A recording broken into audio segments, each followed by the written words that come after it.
Hi. Okay, so I'm a big redstone fan, so I tried to build something working with it. Um, I usually have a hard time thinking about good gadgets to make, but this one came to my mind from the series of game Legend of Zelda. You know where you are in a room and you have to solve a puzzle in order to open a door or a way to unlock it. So yeah, I made this. Actually, from the outside, it's way bigger than the inside because I will show you later. But um, it's all the redstone parts that make it huge. Uh, it's very difficult to hide every every spot of redstone and make it look still good. So yeah, so in this room I will enter from here, but let's say you don't have any superpower. Okay, so you're in the room here. All you have is the door, a torch for some light. It's the only purpose of the torch, only for some light. There's a switch button there, which obviously is meant to be pushed. We'll see that later. And nothing else except this pressure plate. So we go on the plate and you see the floor opens up here, but as soon as we get off the plate, the floor closes back. So you know that you have under the floor a pressure plate, a wooden pressure plate. And in Minecraft, if you throw something on a stone pressure plate like this, it won't do anything.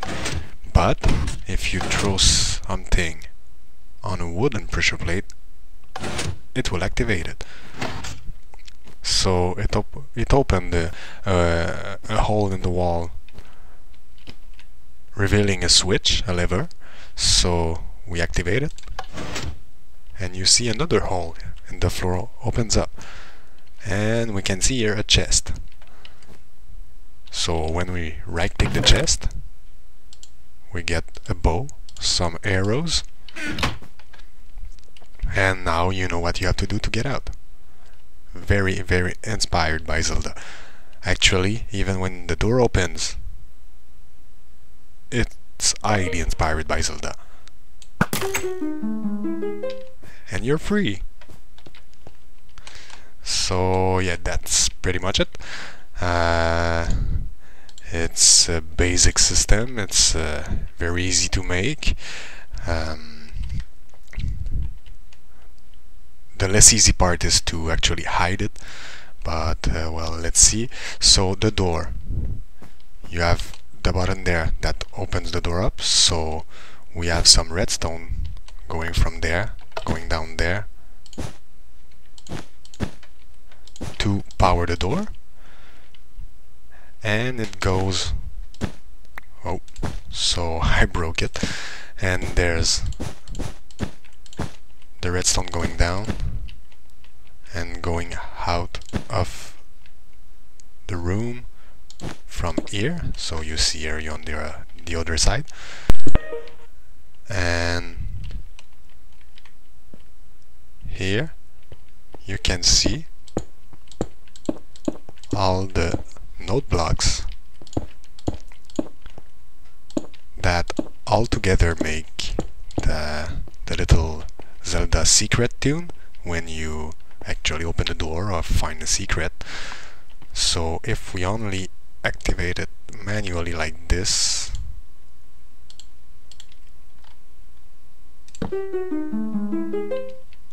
you can see all of the node blocks playing their respective note one after the other, making that tune. So that's for the door. You can see from here that there's a piston that will push and pull the blue hole block here to hide or uncover the chest. See? So that is also pretty simple. Again, it's only the hiding that is really the hard part. So you see here, there's a redstone torch because I want it to be always active unless I activate the lever, for the block to be always hiding the chest. So when I pull the lever, it will send a signal to the redstone torch telling the piston to pull the block. And that wire goes way far away.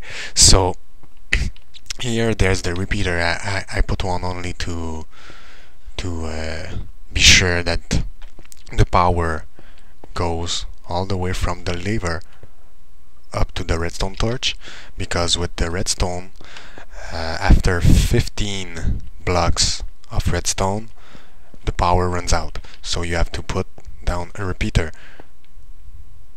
If I do this, there's way more than 15 blocks of redstone. So actually, if I go pull the lever there, nothing happens because the power stops right here where the repeater was. So if I put back the repeater, see, you heard the piston putting back the block. So that's pretty much it for the chest. And on the other side, you have the pressure plate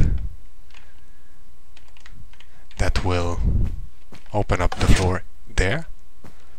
So basically it's pretty simple for this.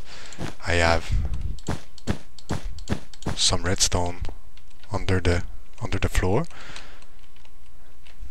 I had to make it do some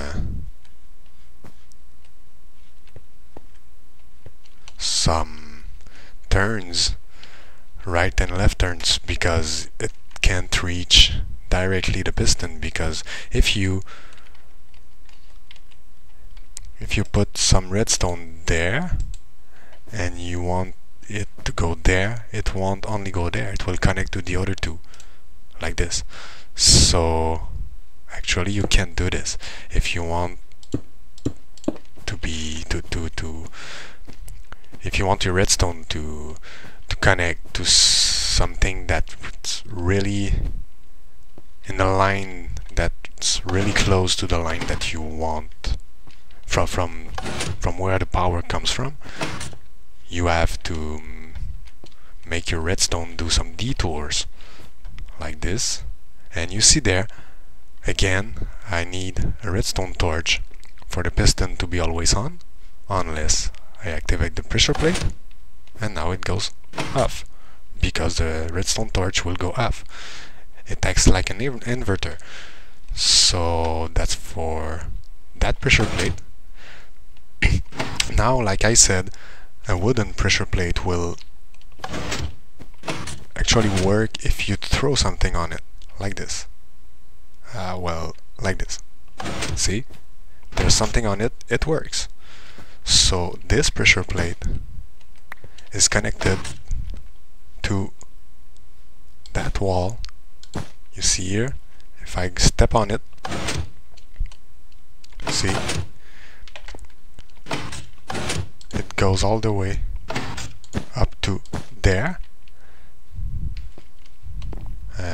Actually, my piston is right here. So you see, again, a redstone torch for the piston to be always active, unless I send power to the redstone torch, which is connected to that block and that wire. We'll cut this for seeing. See? And that's the way it works. That's pretty simple, but as you can see, hiding everything is the most difficult part. Well, that's what I think, because playing with redstone is pretty cool, but if you want something to still look good with a lot of redstone, just Google some crazy redstone setup, like people playing whole tunes with redstone blocks, redstone node blocks. They have those enormous setup outside with thousands and thousands of wires of redstone. You can't hide that. But when you do some little contraptions like this, actually, it's not very hard, but if you want everything to still look good, well, you have to work your way underground in the walls. That's why you see the room here.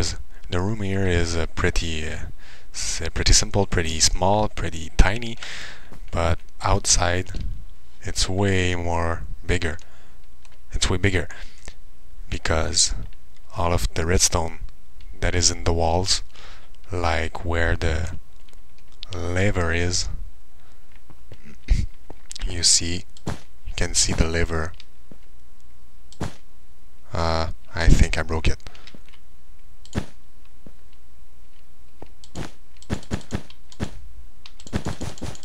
Well, actually you see all the... no, there it is. Okay, so you see, once everything has been covered like this,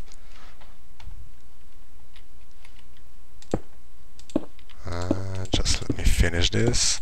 Actually, for the node blocks, you have to let at least one space of air between the node block and the next block, like this. If you put a block like this, the node won't play. It needs at least one block of air for the node to be played. So I cover all the system here like this, and I hide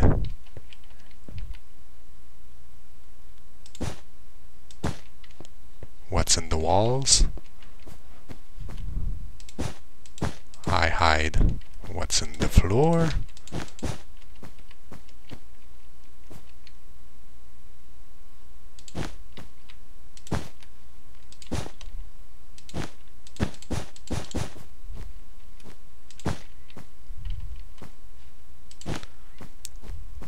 Of course, I have to put back the bow and arrows. Oh, forgot to hide this here.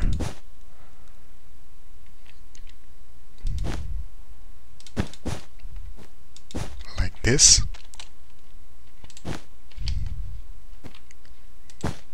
And that should be closed.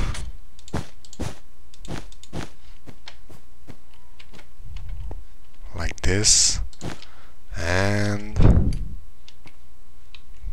the last part, hiding the chest system.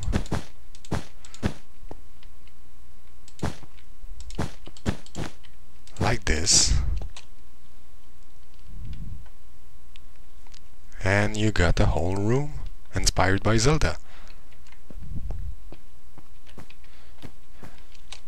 Actually, the door won't close back because I put a repeater there, as you can see here, for the power to continuously go back and forth, even if the power of the button is off. Once the button has been pushed with an arrow, in this example, the power will continuously go in that circle here. The power goes down here, into the repeater, goes back there, and we'll do an infinite loop. So that way the door stays open. If there wasn't this repeater, you see, the door closed. If I open it, it closed right away. But now I don't get why my music doesn't play anymore. Ah, of course. Okay, so that's my friend there throwing me arrows. He doesn't know actually I'm recording this. So the wall there. Go back in.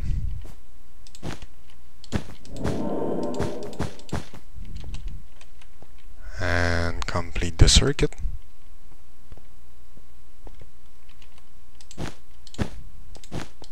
Actually, you can't put the block there because it will cut the wire there. That's one of the many, not so many, but one of the little problems with redstone. So there you have your room. Again, you go on that pressure plate to open that part of the floor. My friend is annoying there. Okay, so you shoot something there, you activate the lever, you open up the chest, you take the bow and arrow, you shoot the button, and you're free. See? Pretty simple. So that's it. Thank you. Goodbye.